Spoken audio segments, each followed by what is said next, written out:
ये वो दर्दनाक मंजर है जिसकी शुरुआत आपको बताएंगे प्रेस कॉन्फ्रेंस की मीटिंग में बैठे पाक रेंजर मिस्टर समन। अब बात आती है प्रेस कॉन्फ्रेंस में मिस्टर समन ही क्यों, वो इसलिए ये जो दर्दनाक मंजर अभी आप देख रहे हैं उसमें पाक रेंजर मिस्टर समन भी शामिल थे। वो अकेले ही एक ऐसे शख्स है जो मौत के मंजर देखकर सर्वाइव कर पाए। प्रेस रिपोर्टर मिस्टर समन, आप अकेले ऐसे इंसान हैं जो हादसे में जिंदा बचे हैं।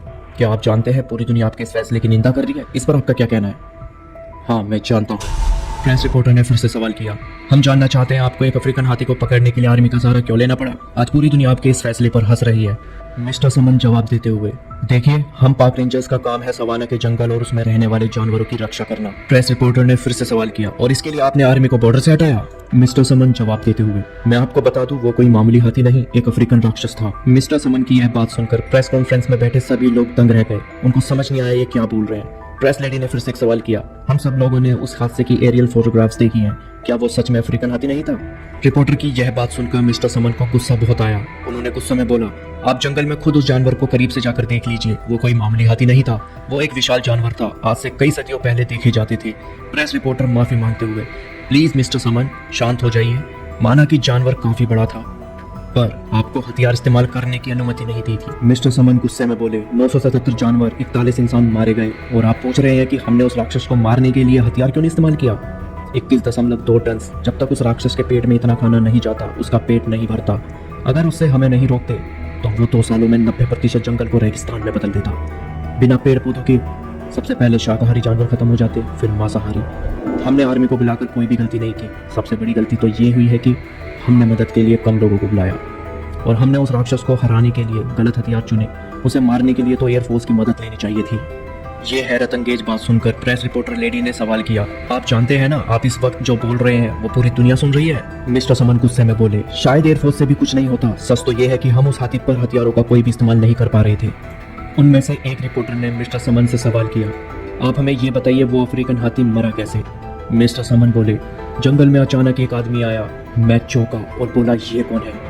वो राक्षस पूरी सेना को खत्म करके सब कुछ तबाह करके भाग ही रहा था कि काले कपड़े पहने उसके सामने एक आदमी आकर खड़ा हो गया और बिना किसी हथियार के उसने उस राक्षस को मार गिराया। ये बात सुनकर सारे रिपोर्टर शॉक हो गए। उसमें से लेडी रिपोर्टर ने पूछा, तो आपको क्या लगता है, आपकी इन बातों पर दुनिया यकीन करेगी या हम यकीन करेंगे? मिस्टर समन गुस्से में उठे और बोले, मैंने जो देखा बता दिया, मानना ना या मानना आपकी मर्जी।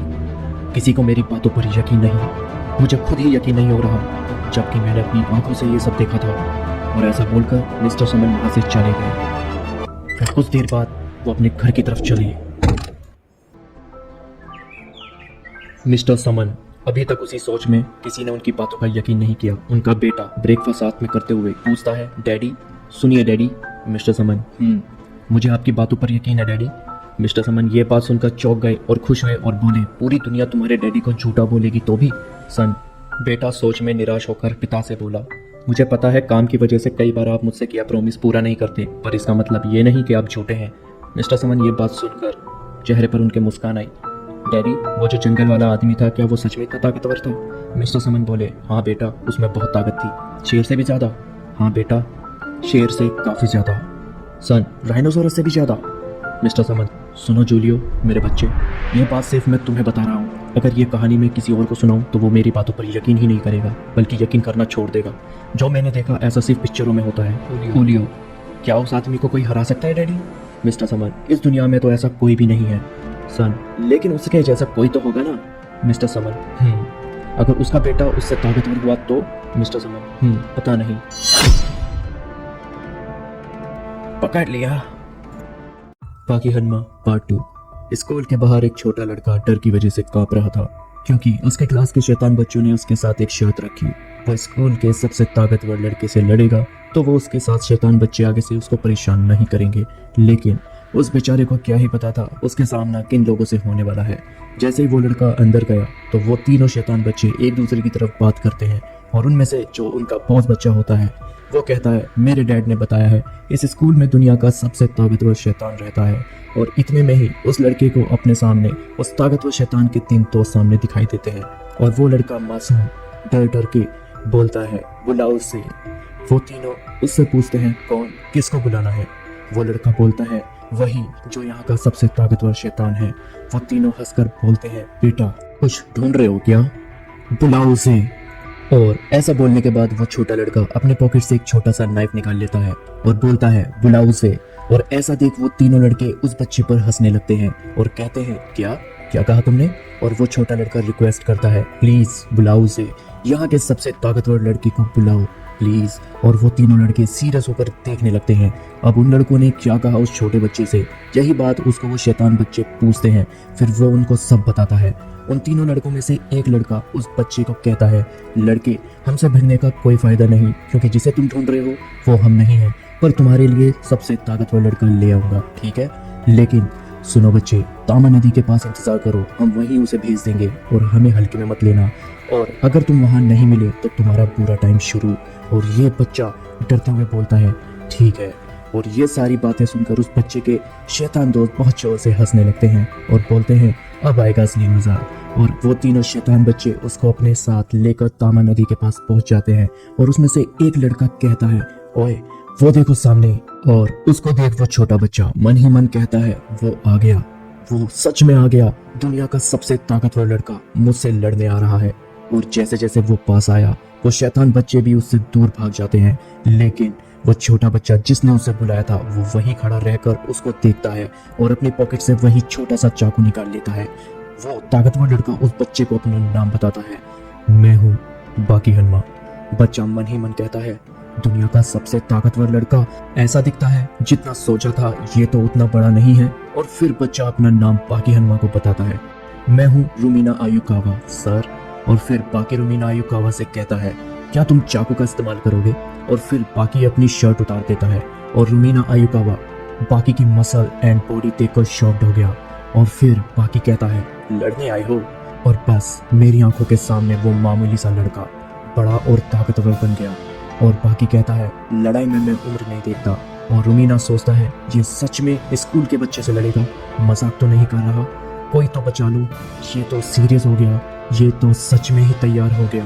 वो दूर खड़े तीनों बच्चे कहते हैं अपना काम है मजे लेना। और वहीं रुमीना आयुकावा की पैंट गीली होने को थी और मन ही मन रुमीना कहता है मुझे इन तीनों ने कहाँ फंसा दिया, पर मैंने तो सोचा ही नहीं था कि एक इतना ताकतवर लड़का मुझ जैसे बच्चे से आकर लड़ेगा। ये तो दुनिया का सबसे ताकतवर लड़का है, मुझे तो ये चींटी की तरह मसल देगा, मुझे तो लगा ये मुझे देखकर हंसेगा और प्यारा बच्चा समझ के छोड़ देगा, मैं कितना गलत था। बाकी रुमीना से पूछता है तैरना आता है क्या। रुमीना चौंक जाता है और बोलता है हाँ थोड़ा बहुत।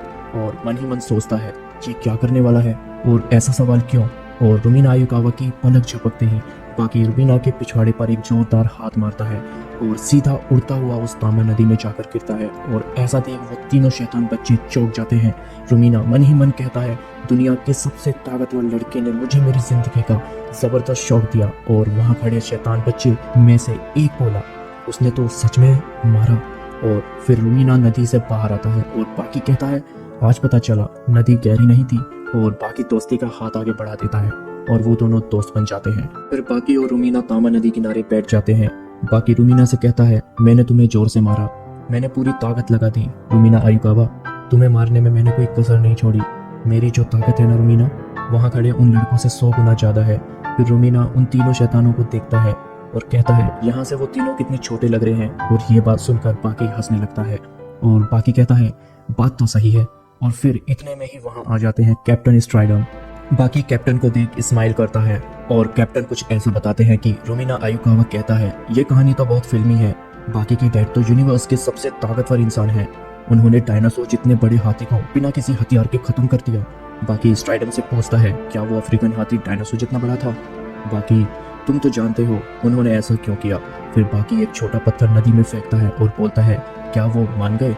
हाँ बाकी ओगरे को लगता है दुनिया में सिर्फ तुम हो जो उनसे लड़ सकते हो, तो बताओ तुमने इस बारे में क्या सोचा है। बाकी एक जोरदार लंबी जंबाई लेता है और कहता है कैप्टन हम बाप बेटे का ये आपसी मामला है, ऐसी लड़ाई तो दुनिया के हर परिवार में होती रहती है, आप जैसे अमेरिकन को हमारे बीच नहीं आना चाहिए। और ये सब सुनने के बाद कैप्टन स्ट्राइडम वहाँ से चल दिए और चलते चलते बाकी से कहा इस मामले में मैं अपनी टांग जरूर अड़ाऊंगा, तुम्हें लगता है ये बाप बेटे के आपसी मामला है, पर यह तुम्हारी गलतफहमी है, तुम्हारा ये आपसी मामला दो देशों की जंग से कम नहीं। और ये कहकर वहाँ से कैप्टन चले जाते हैं। फिर बाकी रुमीना की तरफ देखकर कहता है लगता है गुस्सा हो गए। और फिर बाकी कैप्टन को आवाज़ लगाता है, सुनिए कैप्टन, मैं सोच रहा था कि किसी को बुलाकर अपनी प्रैक्टिस शुरू कर दूं, आप चाहो तो आ सकते हैं। और कैप्टन बात अनसुनी करके चल देते हैं। फिर बाकी कहता है, हाँ, बहुत जल्दी नाराज़ हो गए। रात होते ही बाकी और रुमीना घर की तरफ चल दिए। फिर चलते चलते रुमीना बाकी से सवाल करता है, बाकी सर, मैं आपसे एक सवाल पूछ सकता हूँ? बाकी कहता है, हाँ पूछो। आपके डैड तो अफ्रीकन हाथी से भी ज्यादा ताकतवर है, तो किसी और के साथ प्रैक्टिस? बाकी बोलता है, रुमीना, मैं सबसे बेस्ट बॉक्सर के साथ प्रैक्टिस करता हूँ। मेरे साथ लड़ने वाले खुद किसी डायनासोर से कम नहीं। देखना चाहोगे? रुमीना चौंक गया और कहता है, क्या? मैं इस वक्त किसी से लड़ रहा हूँ? रुमीना आयुकावा मनी मन कहता है, बाकी ये जो हवा में बॉक्सिंग कर रहा है उसे शैडो बॉक्सिंग कहते हैं। मैंने बॉक्सिंग के बारे में बहुत सारी किताबें पढ़ी हैं और ये तो बहुत तेज लड़ रहा है। इसका फोकस तो कमाल है। सामने वाला भी कच्चा खिलाड़ी नहीं है। ऐसी शैडो बॉक्सिंग तो मैंने जिंदगी में पहली बार देखी है। इसे तो अपने सामने सिर्फ अपोनेंट को इमेजिन करना था, पर इसे देखकर तो ऐसा लग रहा है कि सामने वाला सच का कोई बॉक्सर लड़ रहा है। रुमीना आयुकावा चौंकता है, क्या जो मैं देख रहा हूँ वो सच में हो रहा है? कहीं मैं सपना तो नहीं देख रहा? ठीक से दिखाई तो नहीं दे रहा, पर उसके सामने सच में कोई है। वो जो भी है, बाकी उससे लड़ रहा है। पंच मारा, बाकी ने टैकल किया। अब मुझे यकीन हो गया है कि बाकी सच में कहीं ना कहीं किसी से लड़ रहा है। बाकी जिस बॉक्सर को इमेजिन कर रहा है वो सच में एक मशहूर बॉक्सर है। जैसे कि मैंने कहा, मुझे बॉक्सिंग के बारे में पता है। बाकी लड़ तो रहा है, पर लड़ने से ज्यादा बच रहा है। बाकी की स्ट्रेटेजी कमाल है। मैं देख सकता हूँ। बाकी का फुटवर्क देखो, उसके हाथों को देखो, बॉडी के मूवमेंट को देखो। उसके सारे मूवमेंट से मुझे ये साफ साफ पता चल रहा है बाकी जिस बॉक्सर से लड़ रहा है वो हैवीवेट चैंपियन रह चुका है। उसके सामने आयरन माइकल है। आयरन माइकल, मुझे बॉक्सिंग के इतिहास के बारे में सब कुछ नहीं पता, पर मुझे इतना पता है कि आयरन माइकल अपने वक्त में दुनिया का सबसे बेस्ट बॉक्सर था। मैंने कभी नहीं सोचा था कि मैं उनको इतने करीब से देख पाऊंगा। ये तो आज भी उतने ही फुर्तीले हैं। वो आयरन माइकल मैंने वीडियोस में ही फास्ट बॉक्सिंग करते देखा, वो आज मेरे सामने लड़ रहे हैं। और नहीं, पहले बॉडी के लेफ्ट हिस्से में पंच मारा और फिर अपरकट, माइकल का सिग्नेचर मूव, बाकी संभालो, कनेक्ट हो गया। और वो तीनों बच्चों को कुछ समझ नहीं आ रहा, वो दोनों आखिर कर क्या रहे हैं? दोनों मस्ती कर रहे हैं। हाँ बाकी सर, आपकी नाक से? मैं ठीक हूँ। ओह, बाकी को चोट लगी है। और फिर बाकी कहता है, चलो वार्म अप तो हो गया, अब ये खेल भी खत्म करते हैं। और वो आयरन माइकल को एक किक में ही धूल चटा देता है। रुमीना आयुकावा कहता है, ये तो चीटिंग हुई। बाकी कहता है, हाँ मैं जानता हूँ, पर जंग में सब जायज है। फिर वो तीनों लड़के पास आते हैं और बाकी से पूछते हैं, तुम दोनों क्या कर रहे थे? बाकी उनको बोलता है, ये शैडो बॉक्सिंग है, इसे अकेले ही करते हैं, पर तुम्हारी नाक से तो खून बह रहा है। सही तरीके से लड़ोगे तो चोट तो लगेगी ही ना। ऐसे कैसे? फिर बाकी उनको एक डेमो देकर बताता है, सोचो मेरे हाथ में 5 अचार के टुकड़े हैं और आधा कटा नींबू है। सोचो कि अचार खट्टा है और नींबू उससे भी ज्यादा खट्टा है, और अब मैं ये सारी चीजें मिलाकर तुम्हारे मुंह में डालने वाला हूँ। फिर मैं तुम्हारे मुंह बंद कर दूंगा ताकि तुम उसे बाहर ना फेंक सको। तुम्हें उन्हें चबा चबा कर निगलना होगा। तुम्हारे मुंह में खट्टा अचार और खट्टा नींबू है, इतना खट्टा है। और तीनों बच्चों के मुंह में पानी आ जाता है। फिर बाकी कहता है, ये है इंसानी शरीर का रहस्य। तुम्हारे मुंह में ना ही नींबू है और ना ही अचार, फिर भी देखो तुम सबके मुंह से कैसे पानी निकल रहा है। और ये बोलकर बाकी और रुमीना चलते हैं घर की तरफ। बाकी रुमीना से चलते चलते कहता है, तुमने मुझे चौंका दिया। हाँ, शैडो बॉक्सिंग के बारे में? रुमीना कहता है, हाँ मैं बॉक्सिंग का बहुत बड़ा फैन हूँ, तो बताओ मुझे फिर मैं किससे मुकाबला कर रहा था? तो रुमीना कहता है, आयरन माइकल से। वो दुनिया का सबसे मशहूर हैवीवेट चैंपियन थे। बाकी इंप्रेस हो जाता है। और फिर रुमीना कहता है, अब मैं समझा कि आपने क्यों कहा था कि आप बेस्ट बॉक्सर से लड़ना चाहते हो। आयरन माइकल आपके लिए बेस्ट अपोनेंट थे। फिर बाकी कहता है, क्या तुमने बेस्ट बॉक्सर कहा? मैंने माइकल को चुना क्योंकि उन्हें हराना सबसे आसान था। और ये सुनकर रुमीना आयुकावा शॉक्ड हो जाता है। और बाकी कहता है, मैं तो बस वार्म अप कर रहा था ताकि बॉडी थोड़ी लूज हो जाए। रुमीना आयुकावा ये सुनकर फिर से चौंकता है और बोलता है, क्या ये आयरन माइकल के साथ वार्म अप करते हैं? और फिर रुमीना दौड़कर बाकी के साथ चला जाता है। बाकी हनुमा सीजन 1 एपिसोड 2। बाकी हनुमा रुमीना आयुकावा को अपने घर ले जा रहा होता है। तभी रुमीना की नजर बाकी के इलाकों की दीवारों पर पड़ जाती है, जिस पर बाकी हनुमा के बारे में न जाने क्या क्या अनाप शनाप लिखा हुआ था। तो रुमीना बाकी से पूछता है, ये सब क्यों लिखा है?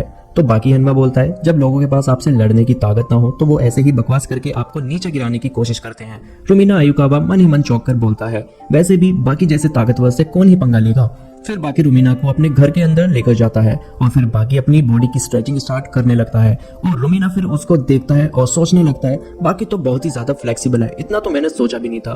फिर रुमीना आयुकावा बाकी से पूछता है क्या आप सच में अपने डैड से लड़ने वाले हो? तो इस पर बाकी कहता है हाँ, मेरी और मेरे डैड की कुछ खास बनती नहीं। फिर रुमीना पूछता है आपके डैड सच में बहुत ताकतवर है? फिर बाकी कहता है हाँ, मेरे डैड को इस दुनिया में कोई भी इंसान या जानवर नहीं हरा सकता। शेर, बाघ, अफ्रीकन हाथी, व्हेल सबने उनके आगे घुटने टेक दिए। मन ही मन रुमीना आयुकावा कहता है इनके डैड इनके दुश्मन है, फिर भी इनकी बातों से ऐसा लगता है जैसे इन्हें उनके ताकतवर होने पर बहुत गर्व है। ओह, अब समझा, अपने डैड को हराने के लिए आपको किसी ताकतवर इंसान के साथ प्रैक्टिस तो करनी ही होगी ना। जो आयरन माइकल को हरा दे वो कितना ताकतवर हो सकता है। फिर बाकी रुमीना से कहता है ओए, मैं यहाँ नीचे लड़ूंगा। रुमीना शॉक होकर बोलता है क्या, बेसमेंट में? फिर बाकी और रुमीना दोनों बेसमेंट में चले जाते हैं। उसके बाद बाकी एक बॉक्स के बंद प्रेइंग मैंटिस के साथ शैडो प्रैक्टिस करने के लिए रेडी हो जाता है। जैसे ही रुमीना की नजर उस बॉक्स के अंदर प्रेइंग मैंटिस पर पड़ती है वो बोलता है क्या तुम इससे लड़ोगे? फिर बाकी बोलता है ये एक हाथी से ज्यादा ताकतवर है। ये बात सुनकर रुमीना आयुकावा के होश उड़ जाते हैं और कहता है हैं, पर कैसे?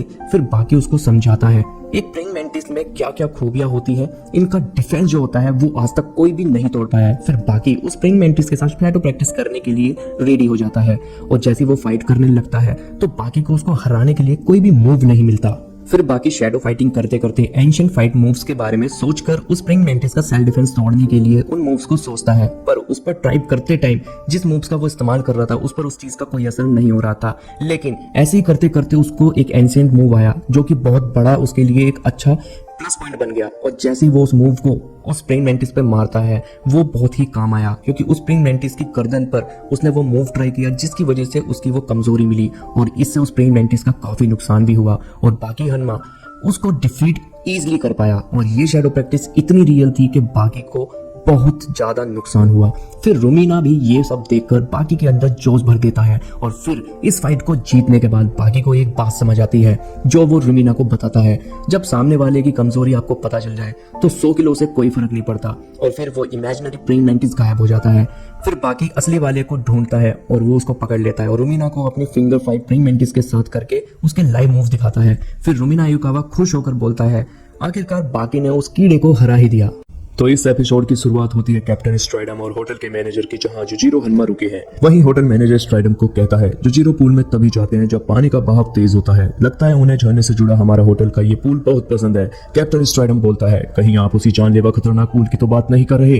होटल मैनेजर कहता है माफ कीजिए सर, ऐसा तभी होता है जब पानी का स्तर ऊपर हो और बहाव 4 किलोमीटर प्रति घंटा होता है। हम वहाँ किसी को जाने नहीं देते, पर उन्हें कौन रोक सकता है? कैप्टन स्ट्राइडम बोलता है ले चलो फिर मुझे वहाँ उनके पास। हाँ, वो भी आप ही का इंतजार कर रहे हैं सर। फिर दोनों पहुंच जाते हैं जुजिरो हन्मा के पास, जहां कैप्टन पूल के सामने खड़ा हो जाता है और मैनेजर से पूछता है इतना खतरनाक पूल क्यों? फिर होटल मैनेजर इस खतरनाक पूल के बारे में बताता है हमें एक अनोखा पूल बनाना था पर हमारा ये डिजाइन फेल हो गया। फिर कैप्टन कहता है इतना तेज बहाव तो एक ओलंपिक प्लेयर भी नहीं झेल पाएगा। हाँ सर, पर वो इस तेज बहाव के पूरे मजे लेते हैं, जहाँ उस पानी का बहाव 20 किलोमीटर प्रति घंटा है। अगर कोई आम इंसान होता तो वो ऊपर पहुंच जाता। वहीं जुजिरो हन्मा खतरनाक पूल में मजे ले रहा था और बटरफ्लाई स्ट्रोक, ईगल स्ट्रोक मार रहा था। ये सब देख कैप्टन के होश उड़ जाते हैं और कैप्टन बोलता है जुजिरो से आप भी हद करते हैं, ऐसे कूदने की क्या ही जरूरत थी, सीढ़ियों से भी तो ऊपर आ सकते थे। फिर दोनों में आराम से बैठकर एक एक जाम लगाकर बातें करते हैं, जहां जुजिरो हन्मा अचानक से आने का रीजन पूछता है। फिर कैप्टन बोलता है उसका अपोनेंट 100 किलो का प्रेइंग मैंटिस था। जिसको प्रेइंग मैंटिस के बारे में नहीं पता वो इस एपिसोड से पिछले एपिसोड जाके देख सकता है, लिंक आपको डिस्क्रिप्शन में मिल जाएगा। फिर कैप्टन बताता है बाकी ने 100 किलो के प्रेइंग मैंटिस को हरा दिया, यानी कि 100 किलो के किसी भी जानवर से ज्यादा ताकतवर। आखिरकार खून तो आप ही का ही है, ये बताइए बेटा कहूं या दुश्मन? और मार्शल आर्ट की बात करें तो उसकी तरह कोई सोच भी नहीं सकता। आपका क्या कहना है ओगर? फिर जुजिरो हन्मा इतनी तेज हंसता है कि हंसते हंसते जिस सोफे पर वो बैठा होता है उस सोफे को ही उखाड़ फेंकता है और बोलता है वो एक काल्पनिक प्रेइंग मैंटिस था, इसलिए लड़ रहा था। ख्यालों में एक राक्षस कितना भी बड़ा हो जिंदा इंसान की बराबरी नहीं कर सकता, ना वो जख्मी कर सकता है और ना ही जान ले सकता है। 100 किलो का कीड़ा हो या राक्षस, आखिर है तो वो काल्पनिक ही ना। इससे अच्छा तो जिंदा पिल्ले से लड़ लेता। और वहीं दूसरी तरफ जहां टेक्सास के डेले शहर में एक रिपोर्टर रिपोर्टर बताता है इसी जगह पर हमारे पिछले प्रेसिडेंट को गोली मारकर हत्या कर दी गई थी और सैटेलाइट के जरिए प्रेसिडेंट को ब्रॉडकास्ट दिखाया जा रहा था कि इससे पहले ही उनकी हत्या कर दी गई थी। उस हीरो का नाम था अमेरिका के प्रेसिडेंट जॉन एफ कैनेडी और आज ही के दिन उस महान पॉलिटिशियन की याद में अमेरिका के करंट प्रेसिडेंट जॉर्ज बुश ने डैलस में कई सालों बाद एक परेड निकालने का फैसला किया, जहां प्रेसिडेंट बताते हैं इस परेड का मतलब है लोगों के मन में जो डैलस को लेकर डर है उसे भगाने का और उन्हें बताने का कि डैलस एक सेफ सिटी है। पर यह भी हो सकता है कि ये सब लोगों का ध्यान खींचने के लिए एक तरकीब जो कि हालांकि में इनकी लोकप्रियता कम होती नजर आ रही है। उस हिसाब से यहाँ डैलस में काफी लोग जमा हो चुके हैं और ये आ रहे हैं प्रेसिडेंट और आज दिन भी वही है, जगह भी वही है और टाइम भी वही है, बस साल अलग है। आप देख सकते हैं आसपास के लोगों में कितना उत्साह और जोश है। अब वो ठीक उस हादसे की जगह पहुंचने वाले हैं। वो मुस्कुरा रहे हैं। आज उस दिन से 10 गुना सुरक्षा का इंतजाम किया गया है। अब प्रेसिडेंट उसी जगह पहुंच गए हैं कि अचानक रेडियो टीवी सिग्नल्स चले जाते हैं, जहां रिपोर्टर को लगता है कोई टेक्निकल इशू है और टीवी पर अचानक से टेक्निकल प्रॉब्लम जो आई थी वो ठीक हो जाती है और सभी सिक्योरिटी फोर्सेस देखती है कि प्रेसिडेंट कार से न जाने पल भर में कहां गायब हो गए। फिर रिपोर्टर बोलता है president kidnap. Reporter Yamamoto live आते हैं, बोलते हैं कि सारे लोगों के बीच में एक आदमी आया और प्रेसिडेंट को किडनैप करके ले गया और पूरा न्यूज चैनल और वहाँ सभी खड़े लोग उन सभी के होश उड़ जाते हैं। ये सब इतनी तेजी से हुआ कि किसी को पता ही नहीं चला। पर अचानक से एक एशियन शख्स जो प्रेसिडेंट को उठाकर ले जा रहा था उसका फुटेज मिल जाता है। यहाँ मामला संगीन है, सब घबराए हुए हैं। फिर रिपोर्टर बताता वो एशियन आदमी प्रेसिडेंट को इसी होटल में लेकर गया है। वो कोई और नहीं जोजीरो हन्मा का बेटा बाकी हन्मा है। जहाँ प्रेसिडेंट बाकी से पूछते हैं किडनैप करने का रीजन, इतनी छोटी उम्र में, तुम तो अभी बच्चे ही हो। बाकी कहता है हाँ मैं 18 साल का हूँ। प्रेसिडेंट कहते हैं ये समझने के काबिल तो हो ही, तुमने ये हरकत करके कितना बड़ा गुनाह किया है। बाकी कहता है प्रेसिडेंट को किडनैप और कॉफी पर लाना हाँ गलत तो है। अब तक तो पुलिस ने तुम्हें घेर लिया होगा, तुम्हें इसका इल्जाम पता है, तभी तो आपको किडनैप किया है। वैसे चाहते क्या हो? फिर बाकी कहता है मैं बस ये चाहता हूँ कि आप मुझे गिरफ्तार करें और एरिजोना स्टेट प्रिजन में रखें। प्रेसिडेंट बोलते हैं एरिजोना तो वही जेल है ना? तो बाकी कहता है जहां मिस्टर ओलिवा यानी मिस्टर अनचेन कैद है। प्रेसिडेंट उसकी ये बात सुनकर चौंक कर बोलते हैं क्या तुम्हें उस राक्षस के पास जाना है? तुम्हारा दिमाग तो ठीक है? बाकी कहता है बस यही एक डिमांड पूरी करनी है आपको। प्रेसिडेंट अगर मैं ये तुम्हारी बात ना मानूं तो? बाकी कहता है मुझे आप पर मजबूरन हाथ उठाना होगा, लेकिन जान से नहीं मारूंगा। प्रेसिडेंट क्या फायदा इतनी पावर का, अगर हमारे पास सिक्योरिटी गार्ड ना हो तो हम कुछ भी नहीं। ठीक है मैं तुम्हें उस जेल में भेज दूंगा। बाकी लीजिए फोन कीजिए, बाहर आपके लिए परेशान हो रहे हैं। फिर प्रेसिडेंट अपने किसी खास सिक्योरिटी गार्ड को कॉल करते हैं, जहां पर वो सिक्योरिटी गार्ड कॉल पिक करता है और उसको पता चलता है ये तो प्रेसिडेंट का कॉल है और वो पूछता है कितने पैसे मांगे उसने? लाखों करोड़ों। और तभी प्रेसिडेंट का हैरत अंगेज जवाब आता है $10। और ये बात सुनकर सिक्योरिटी गार्ड चौंक जाता है, कहता है क्या $10? प्रेसिडेंट कहते हैं हाँ कॉफी के $10।